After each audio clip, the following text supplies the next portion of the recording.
Hello दोस्तों, मैं साक्षी आप सभी का स्वागत करती हूँ मेरे चैनल इन्फिनाइट लव एंड में, जहाँ मैं आपके साथ आज हैक्स टू सीक्रेट का सेकंड पार्ट शेयर करने वाली हूँ। आई नो कि मैंने बहुत देर कर दी है, पर मुझे मेरी ब्लडी सोल को भी तो ख़त्म करना था और ट्राई करी थी कि वो दिसंबर से पहले ख़त्म हो जाए, क्योंकि अभी वही मेरी FF है जो कि इन सभी FF से ज़्यादा टाइम से पहले आई है, तो मुझे इसे ख़त्म करना था। इसलिए सॉरी गाइज़, पर अभी मैं आ गई हूँ इसका सेकंड पार्ट लेकर, तो आप सब मुझे माफ़ दीजिएगा। और अब हम एपिसोड की तरफ बढ़ते हैं। तो पिछले एपिसोड में हमने देखा कि वो अननोन मैन एक रूम में होता है और वहाँ पर पूरे में तंत्र विद्या का सामान रहता है, और वो इंसान उस लॉकेट को और पेन किसिंग की फ़ोटो को लेकर खुद से ही बातें करे जा रहा होता है। अभी वो इंसान उस फ़ोटो को वहीं पे ही रखता है और उस लॉकेट को भी ज़मीन पे रख देता है। उसके बाद जो बैग पड़ा था, वो जो बैग होता है ना जिसमें लैपटॉप रखते हैं, जो कॉलेज लेके जाते हैं, वैसा बैग होता है। वो उसे अनज़िप करता है और उसके अंदर से एक ज़िंदा मुर्गा निकालता है। अब वो मुर्गा बहुत ही ज़्यादा घबराया हुआ था, और जो अननोन मैन था वो उस मुर्गे को हाथ में पकड़े हुए था, और वो भी बहुत ज़्यादा घबराया हुआ था, और उसे मुर्गे पे दया भी बहुत आ रही थी। पर फिर उसे अपने मन में जिसने निश्चय किया है वो याद आता है। अब फिर वो एक डीप ब्रेथ लेता है और फिर वहाँ पर जो सर्कल के अंदर एक नाइफ़ रखी थी वो उसे उठाता है और फिर उस मुर्गे की गर्दन काट देता है। फिर वो उसके ब्लड को एक बोल में कलेक्ट करता है, और उस बोल में जो ब्लड था उससे फिर वो जो सर्कल था उसी में ही एक स्टार टाइप का शेप बनाता है, और फिर वहाँ पर वो लॉकेट रखता है। उसके बाद वहाँ पर रखी एक लाल किताब को वो उठाता है और उसमें लिखे हुए जो मंत्र थे उनका उच्चारण करने लग जाता है। अभी वो लड़का वहाँ पर उच्चारण कर ही रहा होता है मंत्रों का, तभी अभी थोड़ी देर बाद जो कमरा था जहाँ पर ये रिचुअल हो रही थी, वहाँ का एनवायरनमेंट पूरा ही चेंज हो जाता है। वहाँ अचानक से बहुत ज़्यादा ठंड पड़ जाती है और कमरे में बहुत तेज़ हवा चल रही होती है, और जो कैंडल्स थी वो सब की सब बुझ जाती हैं। अभी वो जो लड़का था वहाँ पर जो कि ये रिचुअल कर रहा था, उसको वहाँ पर किसी की प्रेजेंस फील होती है, और प्रेजेंस फील करते ही वो जो लड़का होता है वो हल्की सी स्माइल करता है और उसकी आंखों से आंसू बहने लग जाते हैं। वो अपने मंत्रों का उच्चारण करना बंद कर देता है और फिर वो अपनी आंखें खोलता है और कहता है, लवलेस, लवलेस मेरे भाई तुम आ गए। अभी उसके ऐसा कहते ही वो दिखता है कि उसके सामने एक ब्लैक स्मोक फॉर्म में एक एंटिटी आई है, और वो उस लॉकेट के अंदर समा गई जाके। अभी वो ये चीज़ होते हुए देखता है, पूरा स्माइल करता है, और उसकी आंखों में स्टिल अभी आंसू होते हैं। वो उस लॉकेट को उठाता है, अपने माथे से लगाता है और उसे किस करता है, फिर उसे ही हक करके कहता है, प्लीज़ मेरे भाई तुम वापस आ गए, तुम वापस आ गए। तुम्हें पता नहीं कि मैं कितना खुश हूँ, तुम्हें मेरी खुशी का कोई अंदाज़ा नहीं है। अब बस मुझे इस लॉकेट को उस लड़के के पास पहुँचाना है, बस उसके बाद मेरा भाई इस नॉर्मल दुनिया में रह पाएगा। उसके पास अपना एक शरीर होगा, वो अपनी लाइफ में वो कर पाएगा जो वो करना चाहता था। गॉड, मैं जानता हूँ कि आप मुझे कभी माफ़ नहीं करेंगे, पर अगर मैं अपने छोटे भाई के लिए इतना भी ना कर पाऊँ तो लानत है ऐसे भाई पर। And I am very sorry when kissing. मैं अपने भाई के लिए, अपने स्वार्थ के लिए करने जा रहा हूँ, but I don't have any choice. I am very sorry. अभी मैं इस लड़के के बारे में आप सबको कुछ बता देती हूँ। इस लड़के का नाम है प्रिंस, और इसका एक छोटा भाई हुआ करता था लवलेस, जैसा कि आपने अभी सुना ही होगा। सो लवलेस और प्रिंस दोनों ही अनाथ ही हैं, उनकी फैमिलीज़ नहीं थी। वो जो अपना प्रिंस था उसने ही लवलेस का शुरू से ख्याल रखा था। वो दोनों एक दूसरे से बहुत प्यार करते थे, बिल्कुल ब्रदर्स स्कूल होते हैं ना, वैसे ब्रदर्स थे वो। प्रिंस ने अपनी पढ़ाई बीच में छोड़ दी थी ताकि लवलेस पढ़ सके। उसने दिन में कई कई जॉब्स की लवलेस का ख्याल रखने के लिए। उससे जितना बन पड़ा उसने उतनी अच्छी परवरिश देने की कोशिश की लवलेस को। और लवलेस भी इस बात को बखूबी समझता था। वो भी अपने भाई की बहुत इज़्ज़त करता था। अभी जो लवलेस था वो डॉक्टरी वाली पढ़ाई कर रहा था और उसका एग्ज़ाम भी उसने दिया था। वो काफ़ी ब्रिलियंट स्टूडेंट था, पर वो उस एग्ज़ाम को क्लियर नहीं कर पाया था। उसमें महज़ 2 नंबरों से वो फ़ेल हो गया था, जिसका उसे इतना ज़्यादा दुःख हुआ था। लाइक उसने बहुत मेहनत की थी इस एग्ज़ाम के लिए और इस एग्ज़ाम में हुआ फ़ेलियर वो हैंडल ही नहीं कर पा रहा था। वो इस चीज़ से काफ़ी ज़्यादा डिप्रेस्ड हो गया था, इतना डिप्रेस्ड कि उसने पंखे से लटक कर सुसाइड कर लिया था और प्रिंस को अकेला कर गया था यहाँ पर। प्रिंस उसकी मौत से इतना ज़्यादा टूट गया था कि वो कभी इस चीज़ से ओवरकम कर ही नहीं पाया। वो इस चीज़ को एक्सेप्ट ही नहीं कर पा रहा था कि उसका भाई उसे छोड़ के जा चुका है। उसकी लाइफ में सिर्फ लवलेस ही था, सिर्फ लवलेस। उसने कभी ना गर्लफ्रेंड बनाई, ना बॉयफ्रेंड, नथिंग। वो अपना सारा प्यार बस अपने भाई के लिए रखना चाहता था और उसका वही भाई उसे इस दुनिया में अकेला करके जा चुका था। लवलेस को मरे हुए 2 महीने हो गए थे और वो 2 महीनों में उस कब्रिस्तान में रोज़ जाता, रोज़ घंटों वहाँ बैठकर रोता रहता।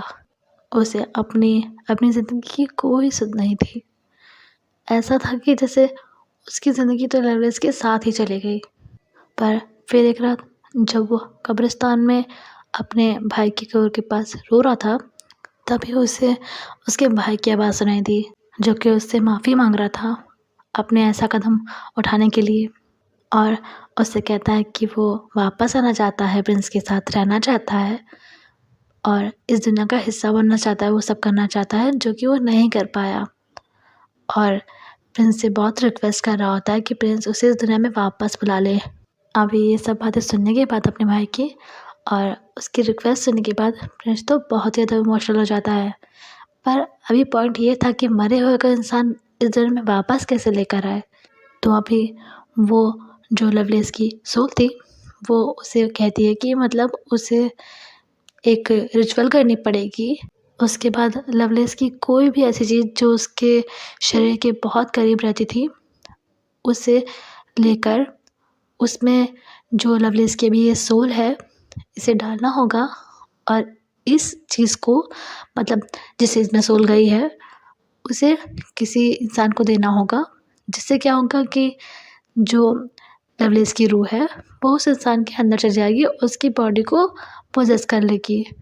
प्रिंस को ये चीज़ काफ़ी ज़्यादा अजीब लग रही थी और अच्छी भी नहीं लग रही थी, पर उसके भाई ने उससे इतनी रिक्वेस्ट की थी, वो उसके साथ वापस रहना चाहता था, वापस आना चाहता था, अपने भाई के साथ रहना चाहता था वो। तो प्रिंस जो था इस चीज़ के लिए मान जाता है और ये जो भी रिचुअल थी, ये जो कुछ भी था, ये सब के लिए वो जो लवलेस की सोल थी, वही कही थी प्रिंस को करने के लिए। प्रिंस को काला जादू या ये सब चीज़ें तंत्र विद्या नहीं आती थी। अभी जो प्रिंस था उसे एक ऐसी बॉडी चाहिए थी जिसकी एज उसके भाई की एज से लगभग मैच करती हो, लेकिन उसे ऐसा कोई सूटेबल बॉडी वाला मिल नहीं रहा था। अभी इससे ना जो लवलेस की सोल थी वो उससे गुस्सा हो गई थी। लाइक वो कहती कि लगता है आप मुझे वापस ही नहीं लाना चाहते, और वो कुछ दिनों से उससे बात नहीं कर रही थी। अभी जो प्रिंस था वो और भी ज़्यादा सैड हो गया था और जिस दिन वैन गेजिंग अपने बोर्डिंग स्कूल से यहाँ पर आया था, तभी जो प्रिंस था वो इसीलिए वहाँ पर रो रहा था कब्रिस्तान के पास, क्योंकि वो अपने भाई को वापस से खोना नहीं चाहता था और उसे लग रहा था कि उसकी जो ये ज़िद थी, जी हाँ, ये ज़िद उसकी थी कि उसे लवलेस की एज वाली बॉडी ही चाहिए, क्योंकि उसके हिसाब से अगर वो ऐसा करेगा तो लवलेस जो ज़िंदगी वो नहीं जी पाया वो वापस से कंटिन्यू कर पाएगा। लेकिन लवलेस की ऐसी कोई इच्छा नहीं थी, वो कोई भी बॉडी चाहता था, पर प्रिंस चाहता था कि उसे ऐसी ही बॉडी मिले। इसलिए लवलेस अब उससे बात नहीं कर रहा था और प्रिंस इसीलिए ही वहाँ पर बहुत ज़्यादा रो रहा था जब वैन गेजिंग ने उसे देखा था। लेकिन जब उसने वैन गेजिंग को देखा था तो उसे ये एहसास हो गया था कि यही वो परफेक्ट बॉडी है जो उसे चाहिए अपने भाई के लिए। इसीलिए ही वो पिछले 3 दिनों से वैन गेजिंग का पीछा कर रहा था, वो जहाँ भी जा रहा था। और वहाँ पार्क में भी वो उसका पीछा ही कर रहा था। जब जीशु को वैन केसिंग देख रहा था तो उसने ये भी देखा था कि वो जीशु को देख रहा है। उसके बाद वो उसका पीछा भी कर रहा था और वैन केसिंग जहाँ भी जा रहा था पिछले दिनों में वो उसका पीछा ही कर रहा था और उसने उसकी फ़ोटो भी ली थी जो उसने अभी यहाँ पर रखी हुई थी। अभी तो जो प्रिंस था वो बहुत ही ज़्यादा खुश था। उसे लग रहा था कि उसका भाई मिल गया है उसे। उसकी तो पूरी दुनिया उसे मिल गई है, सारी मुरादें पूरी हो गई हैं। पर क्या सच में ऐसा था? अब यहाँ से हमारा सीन शिफ्ट होता है, हमें वापस से ही वैन केसिंग के घर को दिखाया जाता है। अभी आप लोगों को शायद याद ही होगा, हालांकि लेट तो बहुत हो चुका है, क्या दिवाली का ही दिन था।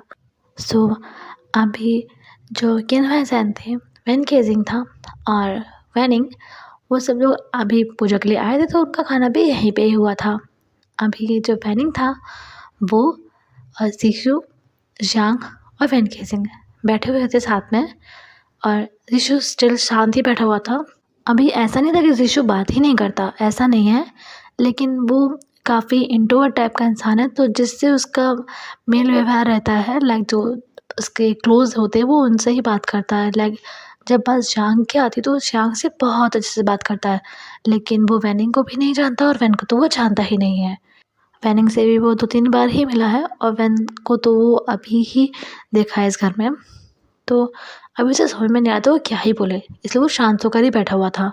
और यहाँ पर सबसे ज़्यादा बातें तो वैन केसिंग और ज़ांग ही कर रहे थे और वैनिंग भी जो था वो बोल रहा था, पर उनके जैसा स्टैमिना और बातें उसके पास नहीं थी बोलने के लिए।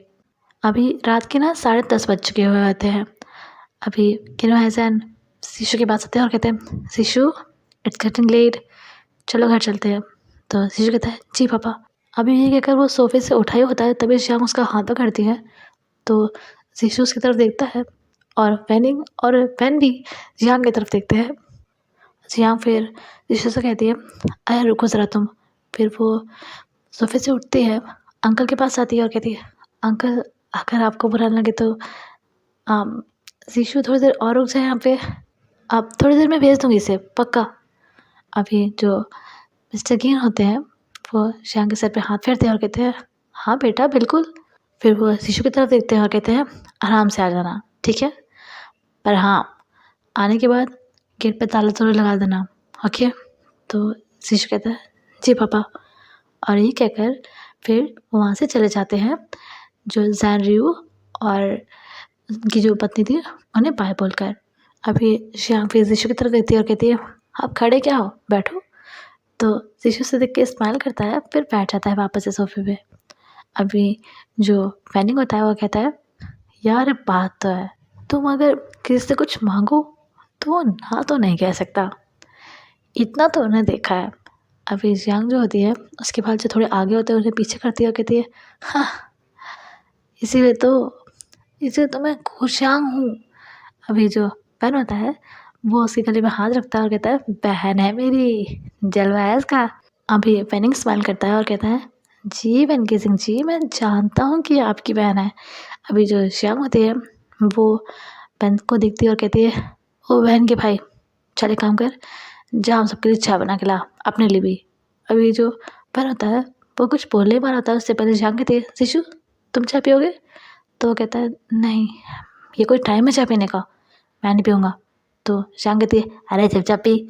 फिर वो उसकी तरफ देखती है, वैनिंग की तरफ, कहती है, तुम पियोगे? वैनिंग कहता है, नहीं मैं इतनी रात को चाय नहीं पीता।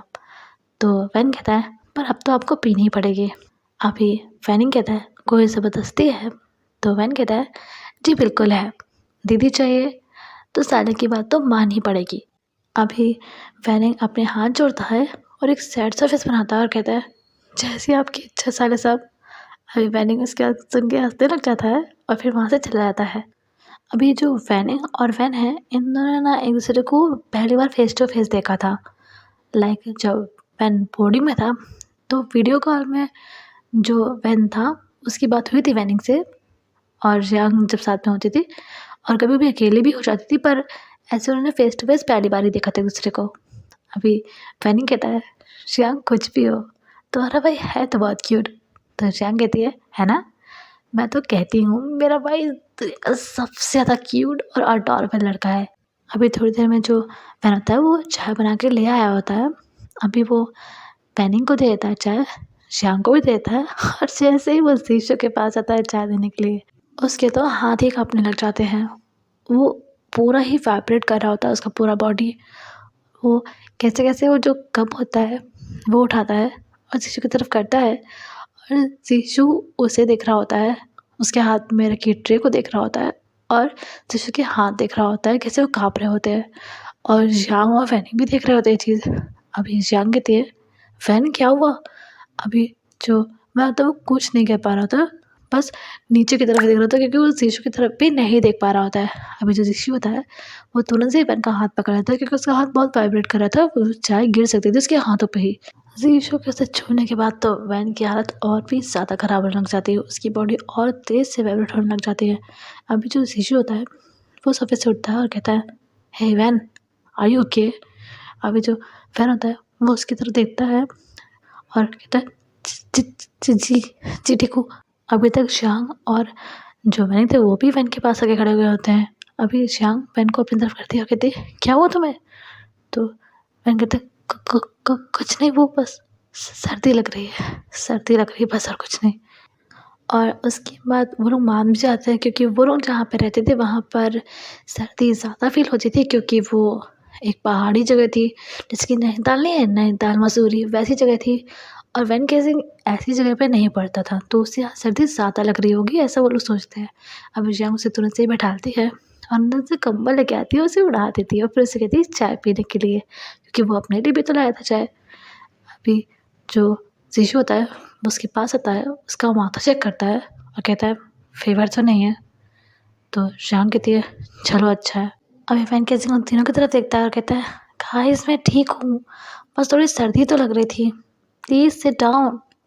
अभी वो तीनों तब भी उसे देखे जा रहे थे तो वो कहता है अरे यार मैं कैसे समझाऊँ, मैं ठीक हूँ, थोड़ी सर्दी लग रही थी, चाय पी है ठीक हो गई है, आप सब बैठ जाइए प्लीज़, मुझे अजीब लग रहा है, आप सब मुझे ऐसे घूर रहे हैं। तो जो फनी होता है स्माइल करता है, फिर वो तीनों लोग बैठ जाते हैं वहाँ पे। अभी थोड़ी देर बाद जो शिशु होता है वो अपने घर चला जाता है, और अभी घर में जो वैन केसिंग और ज़ियांग के माता पिता थे वो थे, फैन, ज़ियांग और वैनिंग ही थे। अभी वो सभी लोग वहाँ पर सोफे पे बैठे हुए थे और बातें कर रहे थे। अभी वैनिंग अपने फ़ोन की तरफ देखता है और कहता है ठीक है पापा, अभी बहुत लेट हो गया है, मुझे घर जाना चाहिए। तो जो सैनरियो होते हैं वो कहते हैं जी बेटा। अभी जो वेनिंग होता है वो अपने सोफे से उठता है, मिसेस ज़ैंग और मिसेस ज़ैंग के पाँव जो होता है उनसे ब्लेसिंग्स लेता है। फिर वो वैन के पास आता है और कहता है ठीक है साले साहब, अब मुझे इजाज़त दीजिए। वैन कहता है दी इजाज़त। फिर जो वेनिंग होता है वो वैन के सर पे हाथ फेरता है और कहता है बहुत प्यारे हो तुम। तो वैन कहता है थैंक यू। अभी वेनिंग मिस्टर मिसेस ज़ैंग की तरफ देखता है और कहता है मम्मी पापा अगर आपको बुरा ना लगे तो क्या कल मैं वैन केसिंग को कहीं बाहर ले जाऊँ? उसकी बात पर मिस्टर एंड मिसेस ज़ैंग कहते हैं हमें क्यों बुरा लगेगा, ये तो अच्छी बात होगी, और वैन केसिंग भी यहाँ नया है तो अच्छा होगा तुम लोग आपस में कहीं घूम आओ। तो जो वेनिंग होता है वो कहता है शुक्रिया। अभी वो ना ये भी पूछने वाला था कि क्या वो ज़ियांग को लेके जा सकता है, लेकिन उसके ऐसा पूछने से पहले ही मिस्टर ज़ैंग कहते हैं डोंट वरी, तुम ज़ियांग को भी साथ लेके जा सकते हो। अभी ये चीज़ सुनकर जो ज़ियांग होती है वो भी ब्लश करने लग जाती है और फैनी भी ब्लश करने लग जाता है, और फैन किसिंग तो बहुत हंस रहा होता है। अभी जो फैनिंग होता है वो कहता है थैंक यू पापा। फिर वो कहता है ओके इट्स गेटिंग लेट। अभी वो जाने लगता है, तभी जो मिसेस ज़ैंग होती है वो कहती है ज़ियांग क्या यही सिखाया मैंने तुझे, जा फैनिंग को गेट तक तो छोड़ के आ। तो वो कहती हाँ जी मम्मी। अभी कहकर वो जा रही होती है और जो फैनिंग होता है वो गेट के दरवाजे तक पहुंच गया होता है, और ज़ियांग को देख कर ना वो शरारती वाली स्माइल होती है ना वो कर रहा होता है क्योंकि उसे डांट पड़ गई थी ना अभी। अभी ज़ियांग उसके सर पे हल्का सा स्लैप मारती है और कहती है चलो। तो वो कहता है हाँ चल रहा हूँ ना। अभी वो दोनों जो पार्किंग एरिया था जहाँ पर उसने अपनी कार पार्क की थी वहाँ पर आ जाते हैं। फैनिंग अपनी कार का गेट खोलता है, फिर उसे वापस से बंद कर देता है और ज़ियांग की तरफ पलट के देखता है और कहता है वैसे एक बात कहना चाहता था जो कि अभी सबके आसपास होने की वजह से कह नहीं पाया था। तो ज़ियांग कहती है क्या? फैनिंग कहता है बहुत सुंदर लग रही हो इंडियन अटायर में। तो जियांग जो थी वो हल्का सा ब्लश करती है और कहती है थैंक यू, तुम भी अच्छे लग रहे हो इस ड्रेस में। अभी जो फैनिंग होता है वो जियांग के थोड़ा क्लोज आता है। जियांग तो एकदम से घबरा जाती है। जियांग इधर उधर देख रही होती है। अभी फैनिंग उसे ऐसा करते देखता है और स्माइल कर रहा होता है। अभी वो जियांग के दोनों गालों पे हाथ रखता है। जियांग तो अभी और भी ज़्यादा शॉक्ड हो जाती है।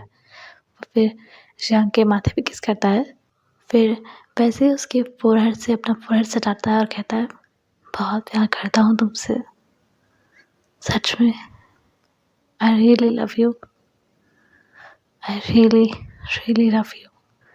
अभी जो जियांग होती है वो तो फैनिंग की तरफ ही दिख रही होती है और फैनिंग अपनी आंखें बंद करके रखे हुए होता है।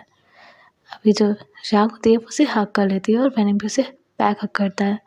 अभी यहाँ पे बहुत ही अच्छा मोमेंट बन जाता है। फिर जो फैनिंग होता है वो जियांग से अलग होता है और कहता है कल मिलते हैं। तो जियांग कहती है फिर जियांग कहती है हे, क्या मैं शिशु को साथ ले आऊँ। उसकी बात सुनकर फैनिंग हल्के से हंसता है। फिर जियांग के पास आता है, उसके शोल्डर्स पे अपना हाथ रखता है, लाइक उसके शोल्डर को पकड़ता है और कहता है देखो वो तुम्हारा दोस्त है, उसे लाना है या नहीं लाना है वो तुम्हारा निर्णय होना चाहिए। ओके, तुम्हें मुझसे पूछने की ज़रूरत नहीं है। तुम उनसे कहाँ पर लाने में कंफर्टेबल हो, नहीं हो, लाना चाहती हो, नहीं चाहती हो, वो मैटर करता है। और वैसे भी मुझे इस इंसान से कोई दिक्कत नहीं है। He is a nice guy, I like him. अभी जियांग वापस से उसे हक कर लेती है और फिर उसके गाल पे किस करती है और कहती है थैंक यू। अभी फैनिंग तो एकदम से शॉक्ड रह जाता है। वो जियांग को बैक हक भी नहीं कर पाया होता है जब उसने उससे किस कर लिया होता है गालों पे। अभी फैनिंग को खुद को ऐसे शॉकली देखते हुए जियांग कहती है अब नहीं जाना है घर, अब लेट नहीं हो रहा आपको। तो जो फैनिंग होता है स्माइल करता है, फिर जियांग को बाय कह के वहाँ से चला जाता है और फिर जियांग भी अपने घर वापस जाती है। अभी हमें नेक्स्ट डे का सीन दिखाया जाता है।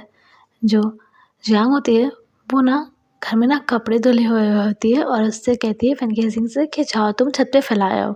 अभी फैन का मन तो नहीं होता पर वो फिर भी कपड़ों को लेकर जाता है और छत पे फैलाने लग जाता है।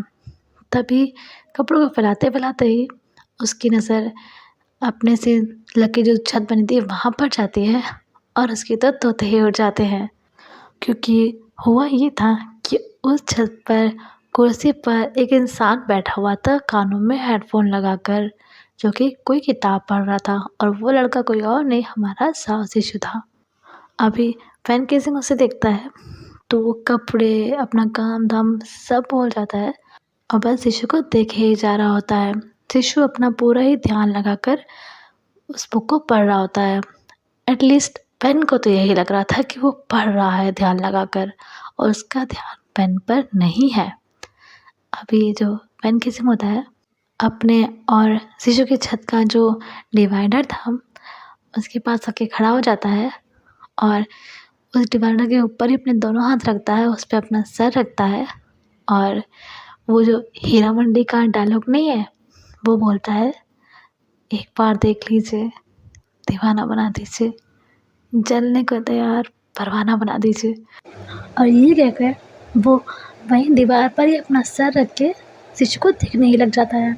तभी नीचे से मिसेस जैंग उसे बुलाती हैं और कहती हैं कि वो इतना टाइम क्यों लगा रहा है, जल्दी से जो कपड़े उन्हें फैला कर नीचे आ जाए खाना खाने के लिए।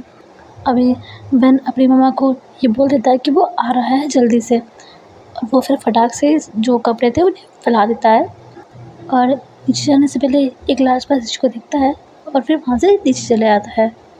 अभी उसके जाने के बाद शिशु अपना हेडसेट उतार देता है और उसमें म्यूज़िक प्ले नहीं हो रहा था और फिर वो जहाँ पर फैन किसिंग खड़ा था उस सेक्शन में देखता है, जिससे ऑब्वियसली ये साबित हो जाता है कि उसने फैन की बातें सुन ली थी।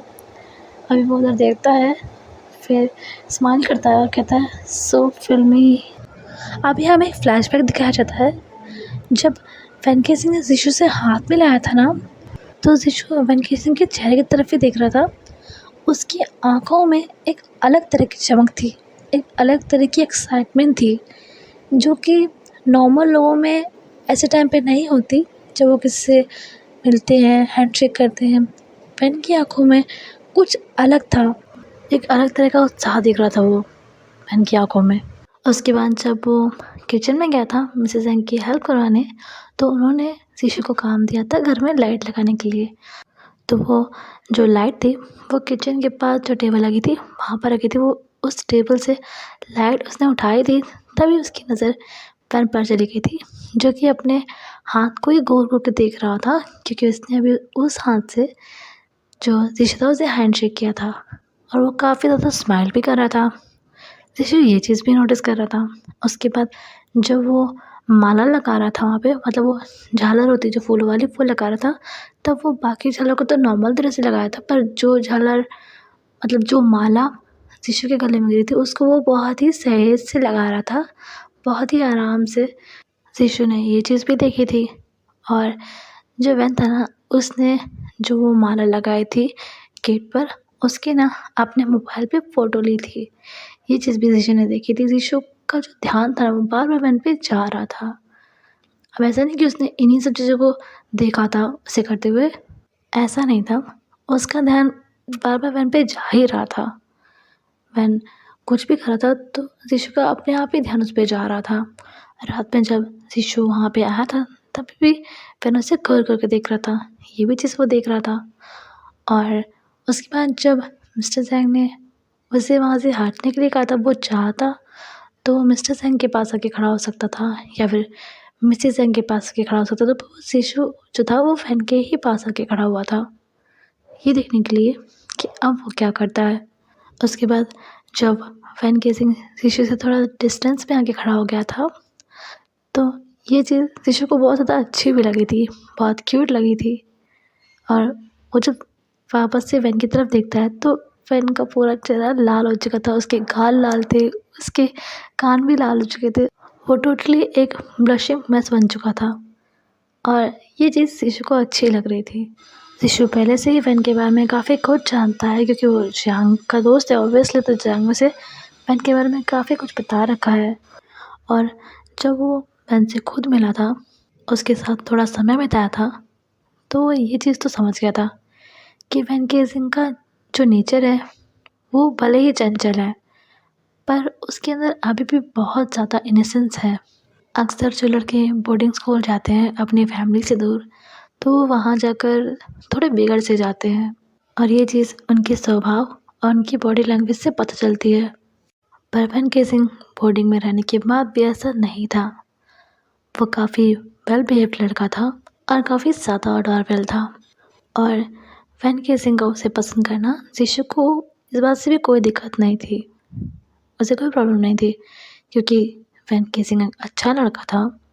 और वैन केसिंग की पर्सनैलिटी से, लाइक जैसे उसका नेचर है, जैसे उसका स्वभाव है, जैसे वो बात करता है, जितना वो इनोसेंट है, इस चीज़ से ज़ीशु काफ़ी इम्प्रेस भी हुआ था। तो उसे इस बात से कोई दिक्कत नहीं थी कि वैन केसिंग जो है वो उसे पसंद करता है। एटलीस्ट उसको तो यही लग रहा था कि उसे कोई दिक्कत नहीं है, पर वो ये चीज़ नोटिस नहीं कर रहा था कि वो वैन के लिए क्यूरियस हो रहा है। अभी जब ज़ीशु वहाँ पर किताब पढ़ रहा था, तो ऑब्वियसली उसने गाने नहीं लगाए थे अपने हेडफ़ोन में, उसने पियानो की हल्की-हल्की धुन को लगा रखा था। लाइक जो पियानो की ट्यून होती है, उसे उसने लगा रखा था, वो भी ज़्यादा तेज़ साउंड में नहीं, हल्के-हल्के साउंड में थी वो, धीमे वॉल्यूम में। और जो बुक थी उसे वो पढ़ रहा था, लेकिन जैसे ही उसे किसी के आने की आहट हुई थी, तो उसने उस तरफ देखा था, तो वहाँ वैन केसिंग था। तो उसने वापस से ही बुक पढ़ना स्टार्ट कर दिया था, लेकिन जब वैन केसिंग उस दीवार के पास आने लग गया था, तो ज़ीशु ने जो धुन थी उसे धीमे से ही बंद कर दिया था और जो कुछ भी वैन ने कहा था वो उसने सुन लिया था। And back to the story, हमें शाम का सीन दिखाया जाता है। अभी जो सियांग थी वो तैयार हो रही थी, क्योंकि वैनिंग ने तो कहा था ना साथ में चलने के लिए घूमने, तो वो तैयार हो रही होती है। तभी वहाँ पर घर में ज़ीशु आता है, जो कि मिसेस ज़ैंग को ग्रीट करता है और फिर कहता है, आंटी ज़ियांग कहाँ है? तो मिसेस ज़ैंग कहती हैं, अपने रूम में है, तैयार हो रही होगी। अभी तभी ज़ियांग अपने कमरे से बाहर आती है और कहती है, हे दिमाग है। अभी ज़ीशु से देखता है और फिर एक फेक स्माइल करता है और कहता है, जी आना ही पड़ा। आपकी बात को कैसे टालता। एक्चुअली सीन ऐसा था ना कि शिशु का ना मन नहीं था आने का, और श्याम ज़बरदस्ती उसे अपने साथ लेकर श्याम आई थी। उसे ज़बरदस्ती अपने तो साथ लेकर आ रही वो थी। श्याम को ताने दे रहा था। अभी श्याम कहती है, ठीक है ज़्यादा बकवास मत करो, और ज़रा यार देख कर रहो कि वैन क्या कर रहा है। अभी शिशु कहता है, मैं क्यों जाऊँ। अभी श्याम उसे घूर के देखती है और कहती है, क्योंकि मैं अभी रेडी नहीं हुई हूँ। देखो मेरे बालों को देखो, घोंसला बने हुए हैं, इसीलिए कह रही हूँ जाकर देख कर आओ कि वो क्या कर रहा है। ठीक है, तब तक मैं अपने बालों का कुछ करती हूँ। तो शिशु कहता है, अरे 1 मिनट लगेगा, जाके देख कर आओ ना। अभी श्याम कहती है, यार चले जाओ ना, क्यों इतना नाटक मचा रहे हो। अभी शिशु कहता है, ठीक है जा रहा हूँ, ऐसे रोनी सी सूरत मत बनाओ।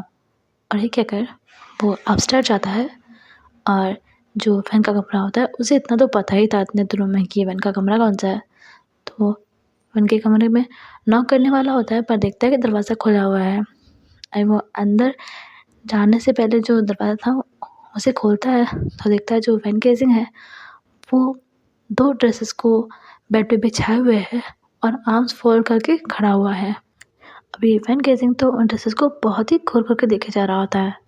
वैन कहता है, ब्लू वाली पहनूं या ब्लैक वाली। कुछ समझ में नहीं आ रहा। अभी थोड़ी देर में दीदी आती होगी और कहेंगी कि अभी तक तैयार भी नहीं हुए, और फिर मुझे बहुत बातें सुनाएंगी, क्या करूँ, कौन सी वाली पहनूं। अभी उसे ऐसे कंफ्यूज देखकर जगदीश होता है वो स्माइल करता है, फिर धीरे से वहाँ पे आता है और ब्लैक वाली ड्रेस को उठाता है और वैन के सामने करता है और कहता है, दिस वन, और उसे वो ड्रेस थमा के वहाँ से चला जाता है। अभी जो वैन होता है वो तो एकदम ही शॉक्ड ही रह जाता है। लगे ये सब कुछ इतना जल्दी हुआ था कि उसके दिमाग में सब चीज़ें प्रोसेस ही नहीं हो पा रही होती है। अभी जो रियलाइज़ करता है कि लाइक हुआ क्या, वो अपनी ड्रेस को देखता है जो कि शिशु ने उसे दी थी अभी पहनने को, उसे देखता है और फिर अपने कमरे की वो एंट्रेंस को देखता है जहाँ से अभी शिशु गया था, और फिर उस ड्रेस को कस के अपने सीने से रखा लेता है और फिर वहीं रूम में नाचने लग जाता है। जैसे कि जब हम लोग खुश होते हैं तो हम लोग उछल उछल के डांस करते हैं ना, वैसे ही वो भी डांस कर रहा होता है। और दूसरी तरफ जो शिशु होता है वो भी अभी स्टेयरकेस की सीढ़ियाँ उतर रहा होता है और उसके चेहरे पर भी हल्की सी स्माइल होती है। एंड फिलहाल के लिए इतना ही गाइस, मैं मिलती हूँ आपको नेक्स्ट चैप्टर में। तब तक के लिए वीडियो पसंद आया हो तो लाइक कर दीजिएगा, चैनल पर नए हैं तो सब्सक्राइब कर दीजिएगा, वीडियो को शेयर कर दीजिएगा, एंड कमेंट में जय वंश तो लिख ही दीजिएगा गाइस। अभी मैं साक्षी आप सभी से विदा लेती हूँ और मिलती हूँ मेरी किसी भी एफएफ के नेक्स्ट चैप्टर में। कोशिश करूँगी कि इसका नेक्स्ट पार्ट जल्दी ही लेकर आ जाऊँ। तब तक के लिए bye bye, love you all, please take care of yourselves guys, जय वंशु।